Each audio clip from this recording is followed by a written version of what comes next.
सीताराम गुरुजी। सीताराम बहना। गुरुजी मैं महाराष्ट्र से हूँ और 3 दिन में मुझे क्या नाम है? मैं डॉक्टर अमिता। तुम भी डॉक्टर ही हो? हाँ गुरुजी। कहो। 3 दिन में मुझे सबसे बेस्ट अनुभव ये आया कि मैं 3 दिन आपसे मतलब जो जिंदगी में कभी नहीं सोचा था कि मैं आपसे मिल पाऊंगी, ये बहुत बड़ा और न भूलने वाला अनुभव है मेरा। और ये ऊर्जा संचय के समागम के थ्रू हुआ और ये आपने जो 5 प्रयोग जो किए उसमें मेरा मन एकाग्र नहीं होता था। फर्स्ट दिन नहीं हुआ और दिखा भी नहीं कुछ, फ्रैंकली स्पीकिंग। बस मुझे आपसे बात करने का मौका मिला, इतना ही मेरा सबसे बेस्ट और न भूलने वाला अनुभव है गुरुजी। ओके। और हम भाग्यशाली सेकंड और हैं। थर्ड डे में क्या हुआ?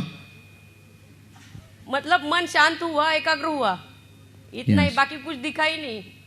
अच्छा, तुम पहले दिन वो दूसरे और तीसरे दिन में जब आप पहले दिन आए थे तो ब्रेन की क्या स्थिति थी? आप तो डॉक्टर हैं, कौन से डॉक्टर हैं?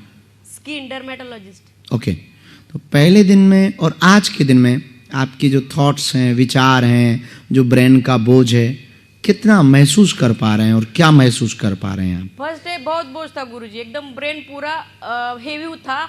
आज लास्ट के दिन दिमाग पूरा शांत हुआ गुरुजी। मतलब कुछ नए विचार आ रहे हैं, हल्का महसूस कर पा रहे हैं? हाँ हाँ गुरुजी। स्वागत है, धन्यवाद आपका, खुश रहो। धन्यवाद गुरुजी।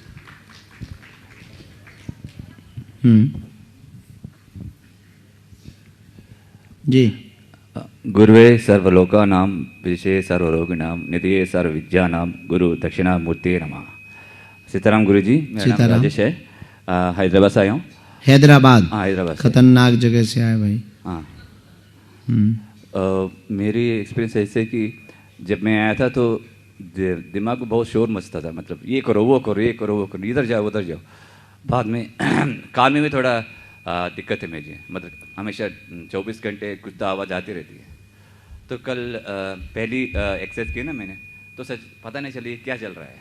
ये तो मेरी दुनिया नहीं है अंदर। अच्छा है, मगर ये क्या है, ये तो अलग से है।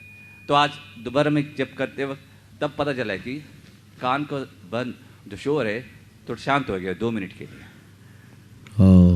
और अजीब सा लगा कि मेरे कंधे पर जो बोझ है थोड़ा निकल गया और बेसिकली ब्रेन में जो भी है तो पता नहीं क्या क्या स्ट्रेसफुल है वो निकल गए। मेरा ये प्रश्न है, जब भी मैं ऐसे प्राणायाम करता हूँ या प्रैक्टिस करता हूँ, मैं कान बंद हो जाते हैं, उसके लिए क्या करना चाहिए मुझे ताकि घर जाके वापस अपना प्रैक्टिस साधन शुरू करूँ?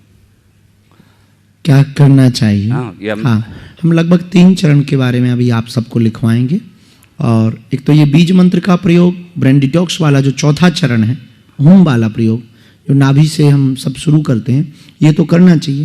लेकिन उसके पहले का जो प्रारंभ का चरण है वो बड़ा अद्भुत है, वो बहुत गहरे ले जाता है। समाधि अवस्था में निर्विचार अवस्था वाला जो था पहला चरण, उस चरण को, 4थे चरण को यानी होम का प्रयोग ब्रेन डिटॉक्स वाला, और तीसरा हमको जो ओल्ड मेमोरीज, बैक मेमोरीज में एक एक चीज पर आकलन करना कि हमारी कमी क्या है, भूल क्या है और किसके कारण हम अपने मन में बोझ लिए घूम रहे।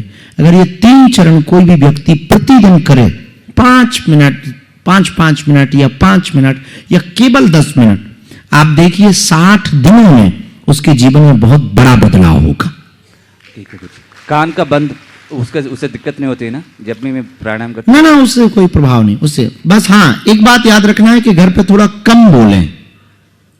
यहां से जाने के बाद फिर वही अगर हो गया, जैसे कुछ लोग क्या करते हैं, बॉडी डिटॉक्स करवाते हैं तो 3-4 दिन तक लिक्विड डाइट पे रहते हैं, और जैसी बॉडी डिटॉक्स टाइमिंग पूरी भाई, दे पनीर, दे पिज्जा, समझ गया, तो फिर जो आपने डिटॉक्स किया हो नहीं किया वो बराबर हो जाएगा। तो अभी आपने जो ब्रेन डिटॉक्स किया है और फिर वही वासना, वही चलचित्र, वही गंदे विचार, वही गालियां, इनसे परहेज करो कि लौट के ये दिमाग में इतना कचरा ना भरे, ताकि हमारा दिमाग एकदम स्मूथ चले और नए विचार हम सोच पाए, जो विचार क्रांति कर सके। ऐसे विचारों के लिए हम आगे बढ़ पाए। थैंक यू गुरुजी, धन्यवाद। धन्यवाद, स्वागत जी। सीताराम गुरुजी। सीताराम। मैं माधुरी नासिक से हूँ। गुरुजी, जब मैं आई थी तो दिमाग में इतना सारा कचरा था, विचार विचार विचार, लेकिन ये 3 दिनों में जो असर हुआ है, सबसे इम्पोर्टेंट तो किसी को माफ़ करना ये बहुत ही डिफ़िकल्ट बात है। माफ़ करना और माफ़ी मांगना भी, यहाँ पे जो फॉरगिवनेस हो रहा है, क्योंकि इन वजह से ऐसा होता है कि हमारे मन में जो विकार होते हैं किसी के प्रति, घृणाएँ जो होती है, तो मैनिफेस्टेशन में बहुत प्रॉब्लम आती है। लेकिन ये 3 दिनों से आपने जो करवाया है ये इतना इजी नहीं है, लेकिन ये हो पाया है। और दूसरी बात, जो हमारे पिता यहाँ आए हैं, मैंने 30 सालों से अपने पिताजी को मतलब बहुत मिस किया है, क्योंकि 1 साल मैंने पिताजी को देखा नहीं था, मिली नहीं थी, और अचानक से फिर उनके जाने की खबर आई थी। सामने ही बड़ा भाई भी एक्सीडेंट में गया था, बहुत मिस करती थी, और ऐसा लगता था कि मैं लड़की हूँ, मैं पितृ शांति नहीं कर सकती, ऐसे रूल्स हैं।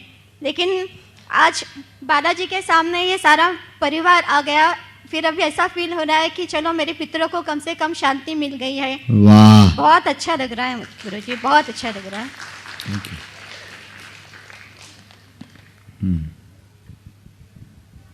सीताराम महाराज जी। सीताराम। महाराज जी, मेरे कुछ क्वेश्चंस हैं इसको आध्यात्मिक उसको लेकर के। एक तो कि जब साधना करते हैं तो उसके दौरान जो ब्रह्मचर्य खंडित हो जाता है बार बार, या तो उसके बीच में फिर क्या करना चाहिए? फिर भी साधना को कंटिन्यू रखना चाहिए या नहीं रखना चाहिए? और पहली बात तो साधना अगर अनुष्ठानात्मक है तो ब्रह्मचर्य को कंट्रोल करने की विधियों का प्रयोग करना चाहिए। चलचित्र ना देखें, वासना की बातें ना सुनें, ऐसी वस्तुओं को ना देखें जिससे वासना हमारी अंदर से ज्वाला की तरह, क्रांति की तरह मन को बहुत विचित्र स्थिति में ले जावे। और कम आहार लें, भूमि पर शयन करें। जब भी कोई ऐसी परिस्थिति बने तो माताओं बहनों के चरणों को देखना प्रारंभ कर दें। 5वां प्रयोग, मान लो अगर साधना खंडित भी हो गई तब क्या किया जा सके। ब्रह्मचर्य खंडित भी हो गया तो बहुत ज़्यादा होपलेस ना हो, बहुत ज़्यादा निराश ना हो, वरना वो और ज़्यादा आपको स्ट्रेस या डिप्रेशन दे सकता है। एक छोटे छोटे योग प्रयोग कर सकते हैं। जब भी ऐसी कोई परिस्थिति बने तो श्वास को ऊपर की तरफ खींच करके नाभि के रास्ते से अपने तेज को सिर, मस्तक, ब्रेन, आज्ञा चक्र या मेरु चक्र आदि तक ले जाने की कोशिश करें। ऐसा करने से आप ब्रह्मचर्य खंडन होने से तो बचेंगे ही, और ऐसी परिस्थितियां प्रकट होने में आप अपने आप को रोकने की सामर्थ्यता को भी पा पाएंगे। और अगर खंडित हो भी गया तो भगवान से क्षमा मांग के पुनः अनुष्ठान प्रारंभ करें। महाराज जी, और 2 प्रश्न हो रहे हैं कि ऊर्जा संचय की जो ये साधना है और जो सन्यासी बाबा की साधना है वो रात्रि में, तो रात्रि में सन्यासी बाबा की साधना से पहले साधना कर सकते हैं? नहीं, ये ब्रह्म मुहूर्त की साधना है, और उसमें एक नया बदलाव ये करें कि सन्यासी बाबा की साधना भी ब्रह्म मुहूर्त में करें। जी, किस टाइम से? 4 बजे से 7 बजे के बीच में।